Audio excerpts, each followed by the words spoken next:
Essa questão do dinheiro nunca sobrar é uma das principais queixas que eu recebo aqui no canal. Meu dinheiro nunca sobra, eu ganho muito pouco, meu salário é muito baixo. Você não entende por que as contas nunca fecham? Por que nunca sobra dinheiro? Por que você está sempre no vermelho? Seu patrimônio parece que nunca sai do lugar? E eu aposto que você tenta fazer sobrar dinheiro todos os meses, mas ou você não consegue, ou consegue bem menos do que você gostaria. E você já se perguntou por que isso sempre acontece? Por que outras pessoas conseguem e você não? Pessoas que muitas vezes ganham até menos do que você, mas parece que elas têm mais realizações na vida, elas conquistam mais objetivos, têm uma vida mais próspera. Por que isso acontece? Vamos lá, eu tenho 5 dicas práticas para te ajudar a fazer sobrar dinheiro no final do mês. E atenção, eu falei em fazer sobrar, porque isso é um ato intencional, é um ato voluntário. Porque se não for assim, dificilmente você consegue que a sua renda cubra tudo aquilo que você tem em mente para ela. Então vamos começar. Dica número 1, definir metas. Isso! E atenção que definir metas nada tem a ver com sonhos ou meros desejos. Não é isso. Eu quero comprar um celular, eu quero viajar, eu quero comprar um carro. Em uma meta, é preciso que você estabeleça um prazo e um valor para esse seu objetivo. Você quer viajar no final do ano? No final do ano quando? Final de novembro, início de dezembro, Natal, Ano Novo, tudo isso é final do ano, percebe? Então tem que ser muito específica. Eu quero viajar para Maragogi no Réveillon de 2021 por 5 dias. E quanto isso vai te custar? Faça pesquisas de preços de transporte, de hospedagem, de alimentação, de passeios. Coloque, estabeleça um valor. Deixe essa sua meta mais palpável para você. E não é só isso. Para quem está começando, o ideal é você planejar o próximo passo. É claro que é importante você definir metas para a sua aposentadoria, por exemplo. Só que isso é um objetivo para daqui a 20, 30 anos. Então, se hoje você não consegue fazer o seu dinheiro sobrar, olha para daqui a 3 meses e não para daqui a 30 anos. Comece do começo.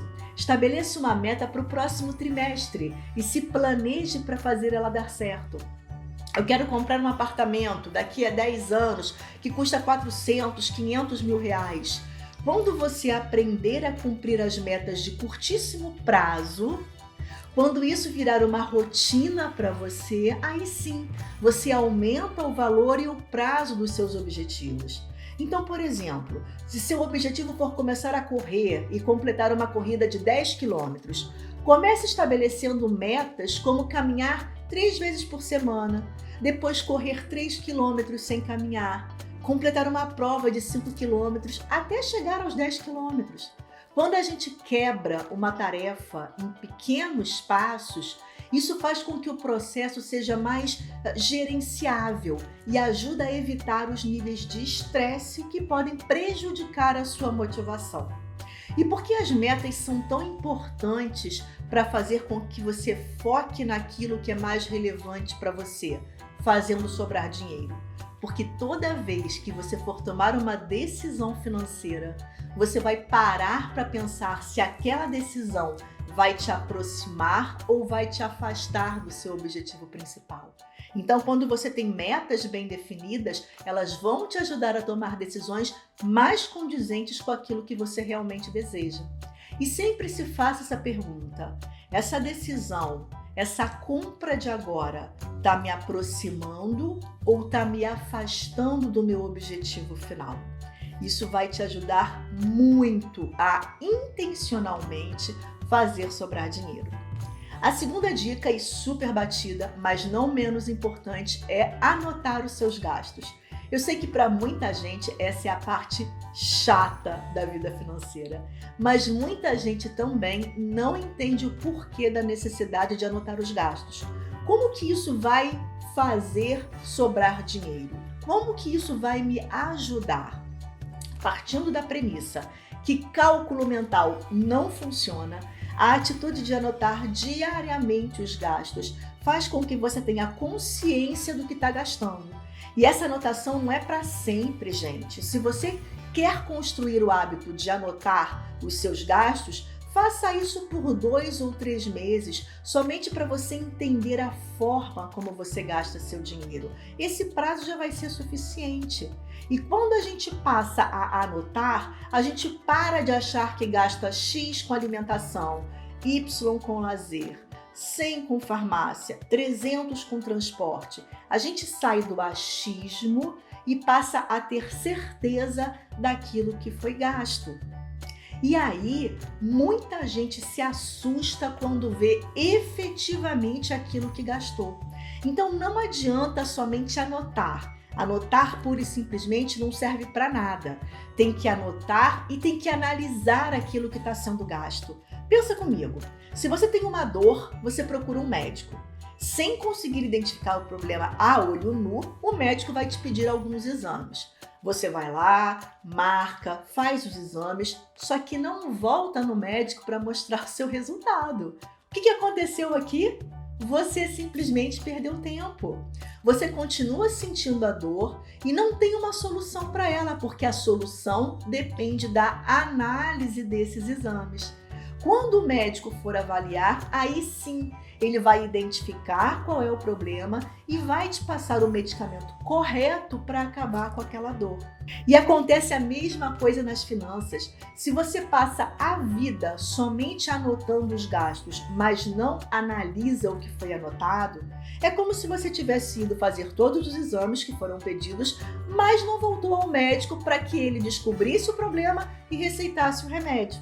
Então, somente analisando as suas anotações é que você vai ter condições de verificar por onde o seu dinheiro está escorrendo e assim tapar o buraco.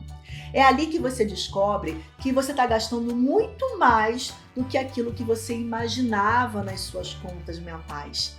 E quando você vai a um nutricionista e ele pede para você anotar durante uma semana, durante 4 dias, tudo que você come durante o dia, é exatamente isso que anotar os gastos se assemelha. Muitas vezes, por vergonha de ter que colocar ali que você comeria alguma besteira, você deixa de comer essa besteira. Então, somente anotando tudo o que você come é que você tem consciência do quanto você come. E a partir dessa tomada de consciência é que você é capaz de mudar as suas atitudes. Então, o anotar e analisar os gastos é a tomada de consciência que você precisa para poder agir diferente. Então, você não só consegue tomar consciência de tudo que está gastando, como muitas vezes você deixa de gastar porque entende que aquele gasto pode não caber naquele momento. E isso te ajuda a fazer sobrar dinheiro no fim do mês. Terceira dica. A terceira dica eu retirei lá do livro O Homem Mais Rico da Babilônia, que foi um compilado de uma coletânea de parábolas escritas a partir de 1926. Pagar-se primeiro. Não sei se você passa ou se já passou por isso, mas era uma constante na minha vida. A grande maioria das vezes em que eu recebia meu salário e eu tentava fazer sobrar no fim do mês, mesmo me esforçando, eu não conseguia. Eu recebia, pagava as contas e não sobrava.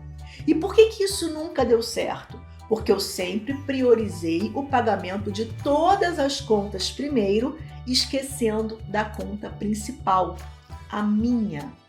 Isso só começou a mudar quando eu passei a inverter essa ordem. Quando entrava dinheiro, eu já retirava uma parte dele para poder ir para a minha conta, a mais importante, a conta da realização dos meus sonhos, dos meus objetivos. E eu tinha que me virar com o restante de salário que tinha ficado na conta corrente. Então eu recebia, já tinha programado uma transferência automática da minha conta corrente para minha conta poupança, porque na época era poupança mesmo.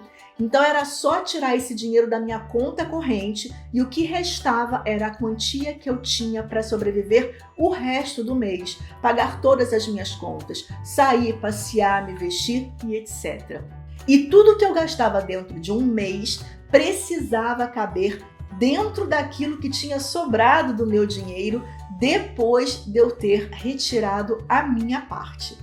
E é claro que no início a quantia que eu separava para mim era bem pouquinha, tá? Na verdade, não importa muito o quanto de dinheiro você consegue separar nesse início. Se é 10% do salário, ou se são 100, se são 50 reais, isso verdadeiramente não importa. Porque primeiro a gente precisa se acostumar com esse novo hábito de separar o dinheiro. E uma vez implementado esse hábito, aí sim a gente pode ir aumentando essa quantia aos poucos. E isso a gente faz para o resto da vida. Desde que eu comecei até hoje, quando eu recebo a minha renda, eu separo a minha parte que vai imediatamente para a conta dos meus investimentos. E como que não sobra dinheiro no fim do mês? Sobra sim, é só a gente saber fazer sobrar. A quarta dica é sobre retardar a decisão de compra. Você conhece a regra das 72 horas? Espere 72 horas ou 3 dias para tomar a sua decisão de compra. Grande parte das compras é feita por impulso. É o vendedor falando na sua cabeça que é a última peça, ou que é o último dia da promoção, ou que o desconto só vale naquela hora. E isso é mentira, isso é puro marketing. Espere, vai para casa, feche o computador se você estiver vendo sites de compras, tire os seus olhos e pensamentos daquele item que você quer comprar. Tome um banho, coma bem, tenha uma boa noite de sono, faça outras coisas. Trabalhe, estude, ocupe a sua mente com outros assuntos.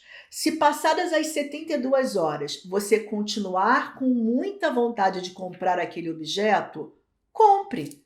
Pelo menos você vai ter a certeza de que aquela decisão não foi tomada por impulso. E por que isso? Porque na grande maioria dos casos a pessoa desiste de comprar. Era um desejo passageiro que já foi embora. E isso faz sobrar dinheiro no final do mês. E a quinta e última dica é pesquise preços. Gente, hoje não tem mais desculpa para você não fazer pesquisa de preços. A gente tem o Google, existem inúmeros sites que comparam o preço dos produtos, como o Buscapé, como o Zoom e outros similares, inclusive com gráficos fornecendo o histórico de preços para que você possa acompanhar a evolução desses preços. Só não vai fazer essa pesquisa dentro daquelas 72 horas que você se comprometeu a esperar e a não pensar naquela compra, tá bom? Passados os 3 dias, e se ainda quiser fazer a compra, ok, manda bala na pesquisa e compre pelo melhor preço. Qualquer desconto, qualquer diferença de preço que você consiga, é mais dinheiro que sobra no seu bolso no final do mês. Então partilhe esse vídeo, compartilhe com as suas amigas, use essas 5 dicas para poder fazer intencionalmente sobrar dinheiro no fim do mês e você vai ver como você consegue sim guardar dinheiro independentemente da quantia que você recebe. Até a próxima!